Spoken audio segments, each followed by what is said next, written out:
There is a terrifying silence in the fossil record. A silence that suggests some things were never meant to be found.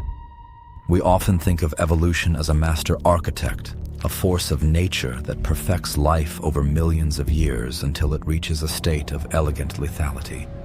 We look at the great white shark or the ancient megalodon and we see a perfect design. We see balance. But 300 million years ago, in the crushing darkness of the Carboniferous oceans, nature made a mistake. It created a glitch in the biological machine. A predator so specialized, so violent, and so anatomically impossible that it defies the very laws of survival. This is not a story of a successful species. This is the chronicle of a biological nightmare that should not exist. This is the file on Adestus giganteus, the scissor-tooth shark. To understand the horror of Adestus, we must first go back to a time long before the first dinosaur ever walked the earth. We must travel 300 million years into the past. This was the late Carboniferous period. On land, the world was a claustrophobic jungle of towering ferns and oxygen-rich air, where insects grew to the size of eagles. But the oceans were a realm of shadow and experiment. In the late 19th century, coal miners in the United States and Europe began to find strange objects embedded deep within the black seams of the earth. At first, they thought they had found ancient tools, serrated blades of stone, curved and wicked, left behind by some prehistoric civilization. They were wrong. These were not tools made of stone. They were teeth. But they were like no teeth ever recorded in the history of science.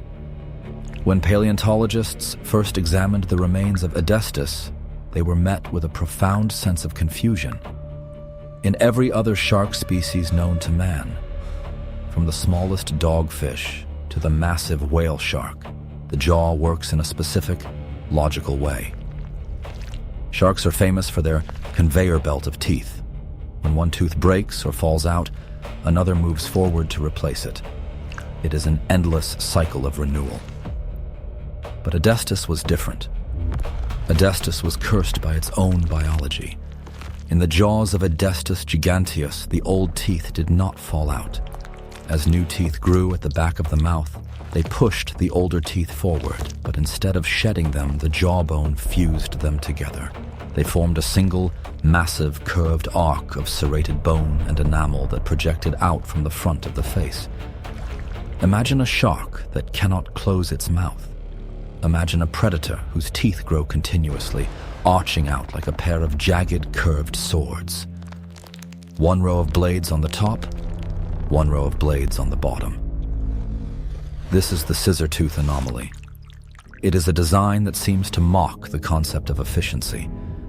If you were to look at Adestus head-on, you would not see a mouth. You would see a vertical guillotine, a biological weapon that stayed permanently open, slicing through the water with every movement.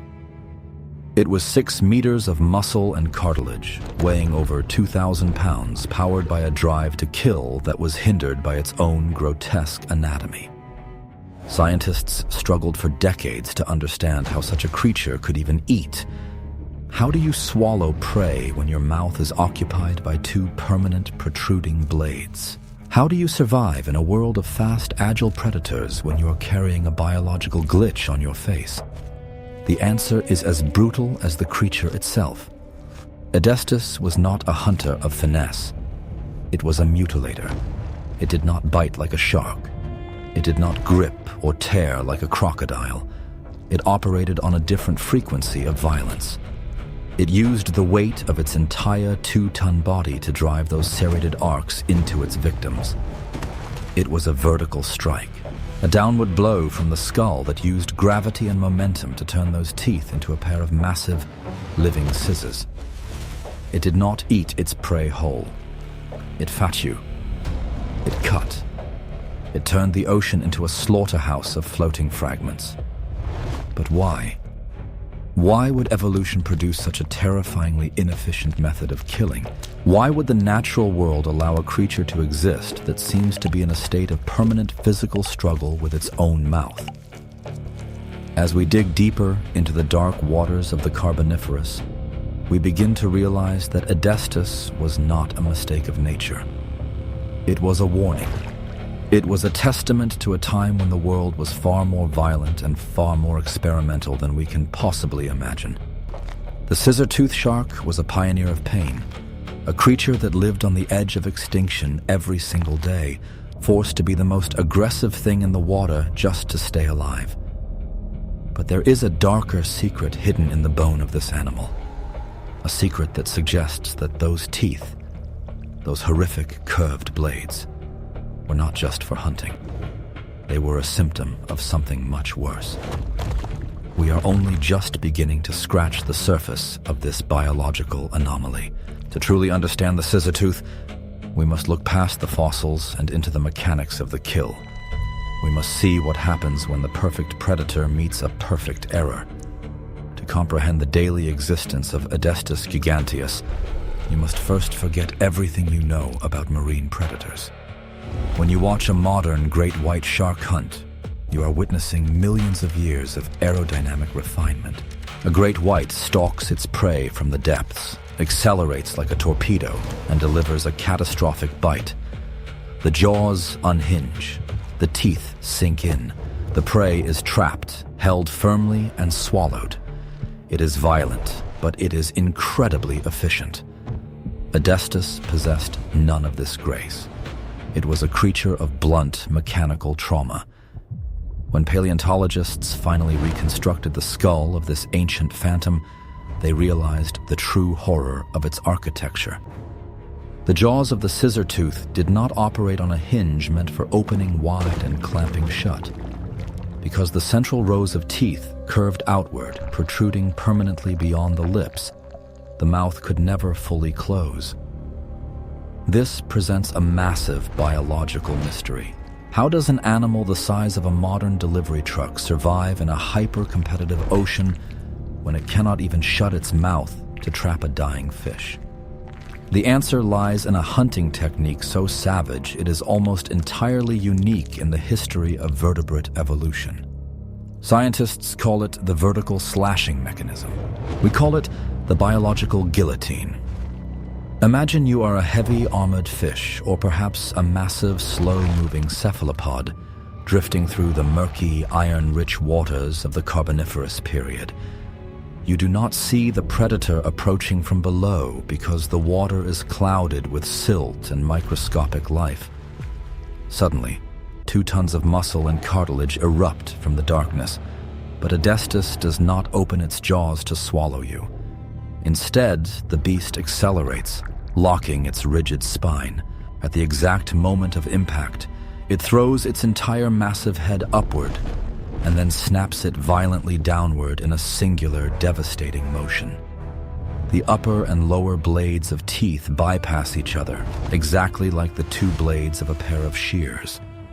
But these shears are powered by thousands of pounds of kinetic energy.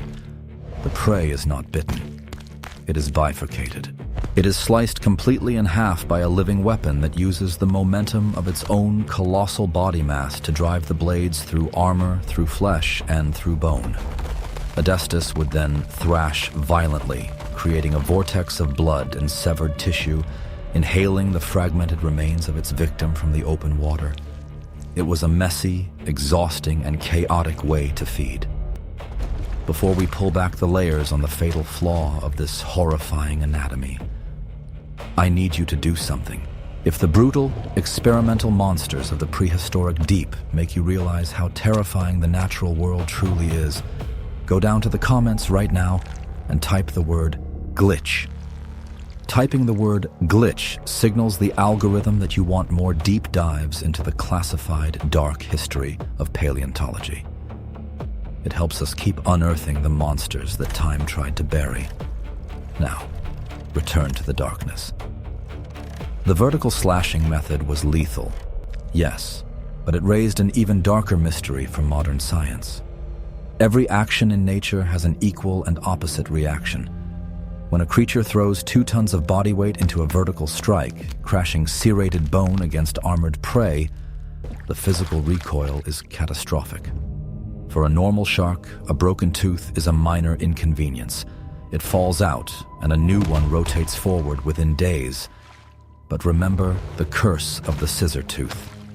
The teeth of Adestus did not fall out.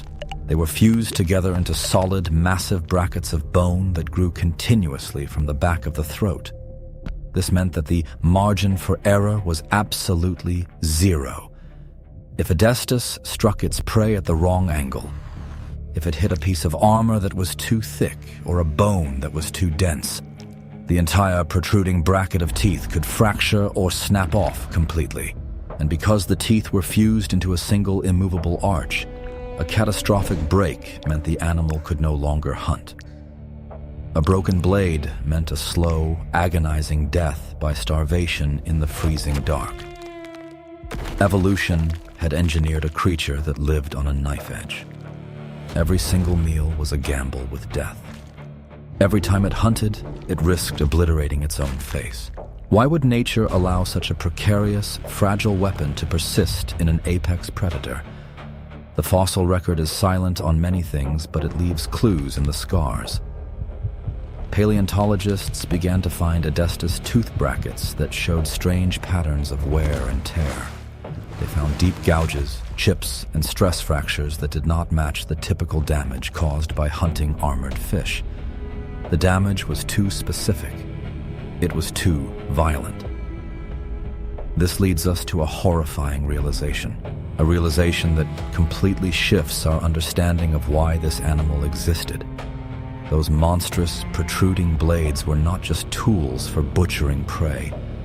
They were weapons designed for something far more sinister, something that forces us to look at the scissor tooth not just as a hunter, but as a gladiator in a war against its own kind. The true purpose of the scissor jaw was never just about eating. It was about dominance, and the evidence hidden in the fossils reveals a level of ancient biological warfare that is almost too brutal to comprehend.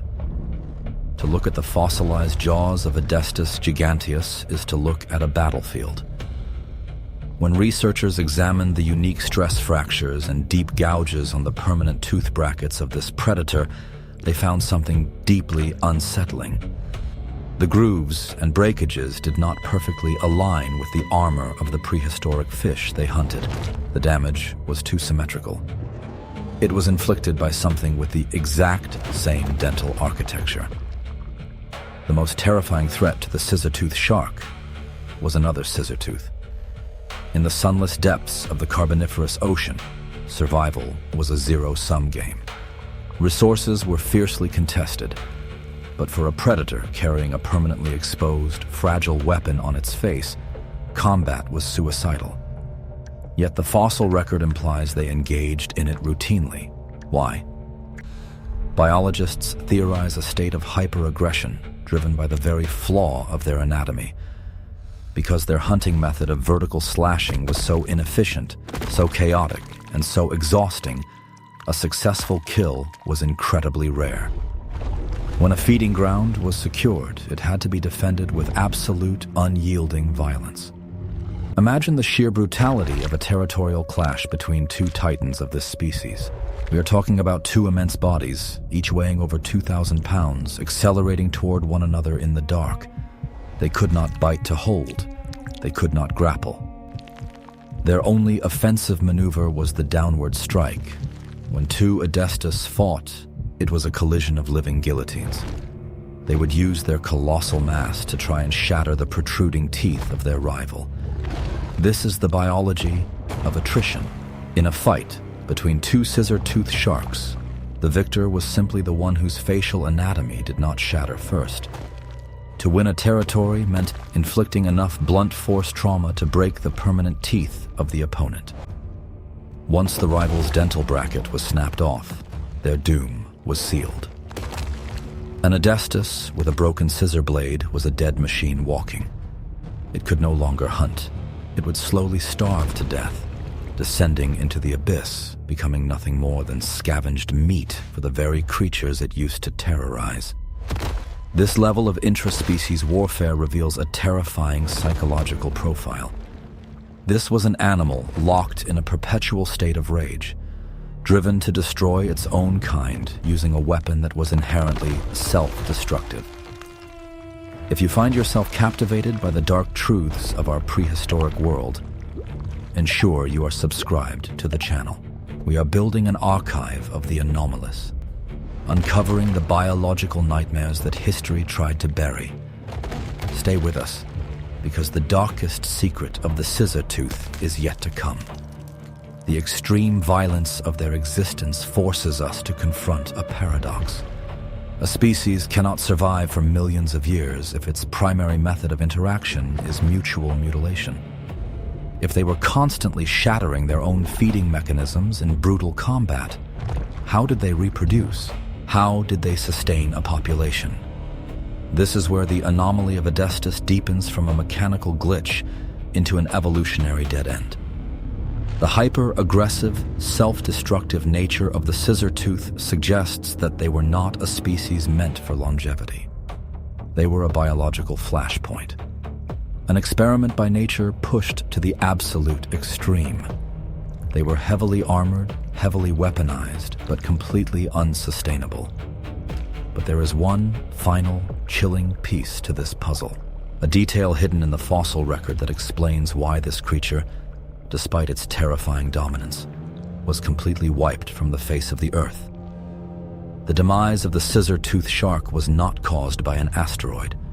It was not caused by a sudden shift in climate. The ultimate fate of Adestus giganteus was sealed by the very thing that made it a monster. Nature had created the ultimate butcher, but the ocean was changing. And in the dark waters of the shifting world, the scissor tooth was about to meet an enemy it could not slice through. To understand the death of a monster, you must first understand the patience of nature. Evolution is not a benevolent creator. It is a blind, calculating engineer. It builds, it tests, and when an experiment fails to adapt to the shifting parameters of reality, it is mercilessly erased. For millions of years, the scissor-tooth shark reigned as the supreme executioner of the Carboniferous seas. Its brutal method of vertical slashing, the living guillotine powered by 2 tons of muscle, was perfectly designed to slaughter the slow-moving, heavily armored prey of its era. It was a biological weapon engineered for a very specific, very violent world. But the world did not stay the same. As the Carboniferous period began to bleed into the Permian, the Earth underwent a massive geological shift. The climate changed. The shallow, stagnant seas where Adestus hunted began to drain and alter. And with this environmental upheaval came a rapid, catastrophic shift in the oceanic food web. The heavy, armored fish that the scissor tooth relied upon for its daily survival began to decline. In their place, a new type of prey began to dominate the waters. These new creatures were smaller, they were lighter, and most importantly, they were incredibly fast. This was the beginning of the end for the glitch in the biological machine. Imagine the sheer, terrifying helplessness of an apex predator trapped in a body that has suddenly become obsolete. The biological curse of Adestus giganteus was finally called to collect its debt. The vertical slashing mechanism, the downward strike that required enormous energy and precise timing, was completely useless against fast, agile prey. You cannot chop a darting, aerodynamic fish in half with a pair of massive, cumbersome scissors. You need to be able to open your mouth. You need to be able to bite, grip, and swallow. But Adestus could not close its mouth. It was permanently locked in the grotesque architecture of its own weaponry. As the oceans filled with faster prey, the scissor tooth found itself surrounded by food it could never catch. The 2-ton Leviathan, armed with the most fearsome set of jaws in the history of the planet, began to slowly, agonizingly starve to death. It is a dark, almost poetic tragedy of biomechanics. The very weapon that made Adestus the absolute ruler of its environment became the heavy anchor that dragged it down into the abyss of extinction. while the ancestors of modern sharks survived by adapting, by evolving sleek bodies, replaceable teeth, and functional hinged jaws, the scissor tooth remained rigid. It was a prisoner of its own hyper-specialization. Nature had built a machine that only knew how to do one thing, and when that one thing was no longer needed, the machine was discarded into the fossil record. They died out, not in a sudden, glorious cataclysm, but in a slow, desperate fade. One by one, the great mutilators fell toward the ocean floor, too exhausted to swim, their horrific fused teeth sinking into the silt, waiting 300 million years to be discovered by a species that would look upon them with utter disbelief. The story of Adestus giganteus leaves us with a profound, terrifying realization about our own existence. We look at our modern world and we feel a false sense of security. We believe that dominance guarantees survival, but the scissor tooth proves that there is no such thing as a permanent king. The natural world is a slaughterhouse of failed experiments. If evolution can engineer a monster of such colossal size and unparalleled violence, only to let it starve in the dark because it could not adapt to a changing tide, then what makes us think we are immune to the same cold, calculated erasure? We are not the masters of this planet.